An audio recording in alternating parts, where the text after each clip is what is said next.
Today, we have a somber topic to discuss. You may remember the terrifying moment when Christian Eriksen collapsed during the Denmark's Euro 2020 match. Thankfully, he recovered after receiving immediate medical attention. But unfortunately, not all players have been as fortunate. In this video, we'll explore the heartbreaking stories of 4 players who tragically lost their lives because of the World Cup. Make sure to stay until the end for a video recommendation that will uplift your spirits. Let's dive into the heart-wrenching stories of the 4 players who tragically lost their lives because of the World Cup. Number 1. MarkVivien Foe. Another African football legend, MarkVivien Foe, experienced a tragic loss in his 20s. In 2003, during the semifinals of the FIFA Confederations Cup, Cameroon showcased remarkable performances, defeating Brazil and Turkey. However, during the match against Colombia, Foe unexpectedly collapsed on the field. Medics swiftly rushed to his aid, but the severity of the situation required him to be carried off on a stretcher. Over the next 45 minutes, they desperately attempted to revive Foe, administering mouth-to-mouth resuscitation and oxygen. Despite their initial success, Foe tragically passed away at the stadium's medical center. His autopsy revealed that Foe had succumbed to a condition known as hypertrophic cardiomyopathy. Adding to the heart-wrenching nature of his death, Foe should have been substituted minutes before his collapse. The manager recognized signs of fatigue and attempted to replace him, but Foe, driven by his love for his country, insisted on staying on the pitch. Foe fought for his country until the very last moment, leaving an indelible mark on Cameroon's memory. His untimely passing serves as a poignant reminder of the fragility of life and the sacrifices made by athletes in pursuit of their passion for the game. Number 2. Sam Okaraji. This renowned Nigerian footballer had an impressive career, playing for major European clubs such as VfB Stuttgart and AS Roma. He was not just a talented player, but also an exceptional individual, having completed a master's degree in international law while actively participating in top-level football. However, tragedy struck during a World Cup qualifying match in Lagos. Playing against Angola in the 77th minute of the game, Sam suddenly collapsed on the ground. He was immediately attended to and taken off the pitch on a stretcher. Sadly, medical treatment couldn't be provided in time, and Sam passed away before any assistance could reach him. It was later revealed that high blood pressure and an enlarged heart were the causes of his untimely demise. The loss of Sam Okaraji was a devastating blow to Nigeria. At only 25 years old, he had already made significant contributions to the sport. To honor his memory and his contributions to the sport, a statue of Sam Okaraji now stands outside the National Stadium in Lagos, the very place where he collapsed. The statue serves as a reminder of his exceptional talents and achievements, and it stands as a testament to his legacy in Nigerian football. Sam Okaraji's story is a reminder of the fragility of life and the importance of cherishing the moments we have. His dedication, both on and off the field, continues to inspire aspiring footballers and individuals worldwide. Though his time was cut short, his impact on Nigerian football and the memories he created will forever live on. May he rest in peace, and may his name never be forgotten.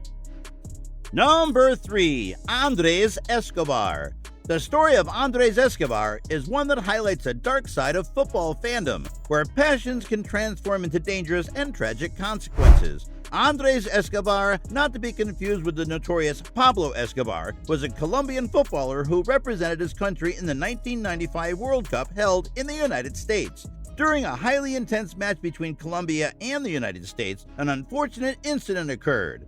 Andres Escobar, in a moment of misfortune, scored an own goal, inadvertently granting the United States victory.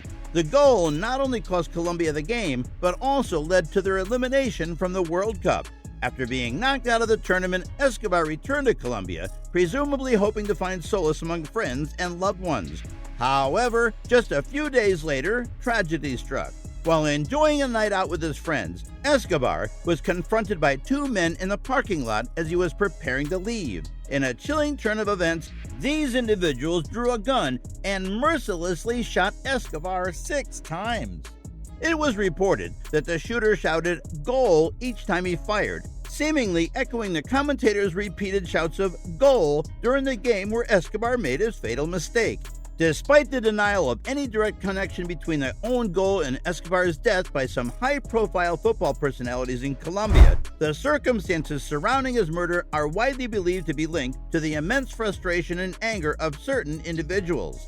Speculation suggests that disgruntled drug dealers who had allegedly lost substantial amounts of money due to their bets on the game chose to blame Escobar for their financial losses and sought revenge in the most heinous manner imaginable. While the complete truth may never be fully known, the incident involving Andres Escobar serves as a stark reminder that such extreme acts of violence have no place in football or any aspect of life. While players are bound to make mistakes on the field, it is inconceivable that these errors would warrant such a brutal and tragic response. Football should be a source of joy, passion, and healthy competition, not a breeding ground for violence and retribution. The tragic fate of Andres Escobar stands as a chilling testament to the importance of maintaining perspective and preserving the sanctity of the game. Number 4. Zambian National Team. On April 28, 1993, a tragic incident forever etched in the memory of Zambia occurred. The national team was en route to Senegal for the World Cup qualifying match when disaster struck. The plane they used was not suited for long-distance flights, requiring multiple fueling stops and mandatory checks due to its prior grounding. Technical inspections had already revealed minor faults, including carbon particles, decreased gearbox oil filters, disconnected cables, and signs of heating, according to the Aviation Safety Network. Despite these concerns, the ill-fated plane was still chosen for the flight. The initial leg went smoothly, with a successful stop and takeoff. However, while flying over the water, the left engine suddenly failed. And that's it for today, guys. But as football fans, let us cherish the memories and accomplishments of these players while advocating for player welfare, promoting respect on and off the field, and striving to create an environment where the love of the sport transcends hatred, violence, and tragedy. Remember, football is a game that brings people together, ignites passion, and inspires millions. Let us honor their legacies by fostering a positive and inclusive football community that celebrates the spirit of the game and cherishes the lives of those who contribute to its greatness. May their stories remind us of the value of life, the fragility of our existence, and the need to protect and nurture the bonds that unite us through the universal language of football.